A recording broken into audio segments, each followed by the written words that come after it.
స్వర్ణాంధ్ర సేవా సంస్థ ఆధ్వర్యంలో ఉచిత నిత్యాన్నదాన సేవలు 1700వ రోజుకు చేరాయి. ఈ సందర్భంగా స్థానిక ప్రభుత్వ ఆసుపత్రి వద్ద జరిగిన అన్నదాన కార్యక్రమంలో తూర్పుగోదావరి జిల్లా అదనపు ఎస్పీ ఎన్బిఎం మురళీకృష్ణ ముఖ్య అతిథిగా హాజరై భోజనాలను వడ్డించారు.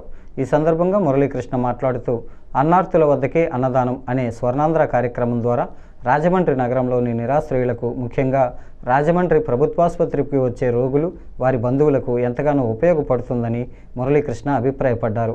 స్వర్ణాంధ్ర రాంబాబు చేస్తున్న పలు సామాజిక సేవా కార్యక్రమాలు సమాజానికి ఉపయోగకరంగా ఉంటాయని, ఇందుకు సహకరిస్తున్న దాతలను, స్వర్ణాంధ్ర సభ్యులను అభినందించారు. రాంబాబు మాట్లాడుతూ స్వర్ణాంధ్ర ఉచిత నిత్యాన్నదాన పథకానికి సహకరిస్తున్న వారికి, స్వర్ణాంధ్ర సభ్యులకు, స్వచ్ఛంద సేవకులకు ప్రత్యేక ధన్యవాదాలు తెలిపారు. Helping hands WhatsApp group admin Kumar Jain, Varun Anand, Divya, Kumari, Shankarrao తదితరులు ఈ కార్యక్రమంలో పాల్గొన్నారు.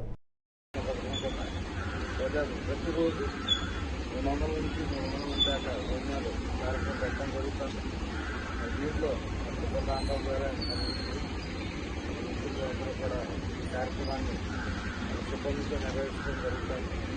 చాలా గొప్పగా అందరికీ ప్రధానం చేయడానికి చాలా సేవాభావంతో కూడింది.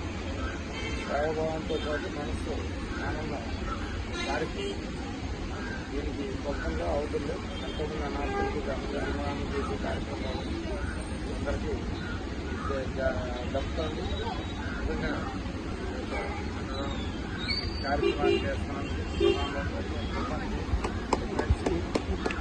దాతలకి అందరికీ మన అంత రుణపడి ఉన్నాం.